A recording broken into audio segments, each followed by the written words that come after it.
এখান থেকে কেউ হয়তো আগামীতে একজন রাজনীতিবিদ হবেন, কেউ হয়তো একজন সফল ব্যবসায়ী হবেন, কেউ হয়তো প্রশাসনে যাবেন, ডিসি হবে, এসপি হবে, সচিব হবে, ডক্টর হবে, ব্যারিস্টার হবে। তো এই ভবিষ্যৎ বাংলাদেশ কিন্তু আমার সামনে এখন উপস্থিত।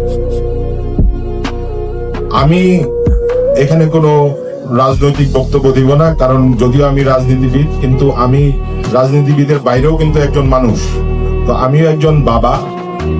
আমি আমার সন্তানের জন্য যেই উপদেশ আমার থাকে, সেটাই আমি আজকে এখানে যারা আছে আমার সন্তান তুল্য, তাদেরকে আমি দেওয়ার চেষ্টা করব। আমার বড় মেয়ে, ও এখন A-level করছে। সে লন্ডনে হ্যাম্পটন কোর্ট কলেজে পড়াশোনা করছে। A-level এর সেকেন্ড ইয়ারে আছে, নেক্সট ইয়ার ইউনিভার্সিটিতে যাবে। আমার ছোট মেয়ে, সে ক্লাস 9-এ পড়ছে।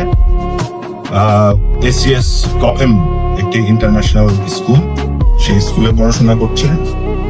তো আগামীতে সেও হয়তো কিছুদিনের কয়েক বছরের মধ্যে ইউনিভার্সিটিতে চলে যাবে।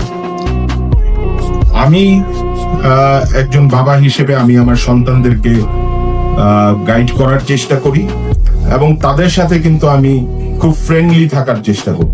তারাও আমাকে ফ্রেন্ডই ভাবে, তারা আমাকে বাবার চেয়ে বেশি আমাকে বন্ধু হিসেবে মনে করে। তো আমি এখানে যারা অভিভাবক আছেন, তাদেরকেও আমি বলবো যে আপনারাও আপনাদের সন্তানদের সাথে সেই সম্পর্কটা ডেভেলপ করবে না। সে যখন আপনার সাথে একজন বন্ধু হয়ে যাবে, তখন কিন্তু সবকিছুই আপনার সাথে শেয়ার করবে, এবং শেয়ার করলে যে জিনিসটা হবে, সে যে হয়তো লুকিয়ে চুরিয়ে কিছু করার চেষ্টা করবে না। তো তখন কিন্তু আপনি জানতে পারবেন যে আপনার ছেলে মেয়ে কি করছে।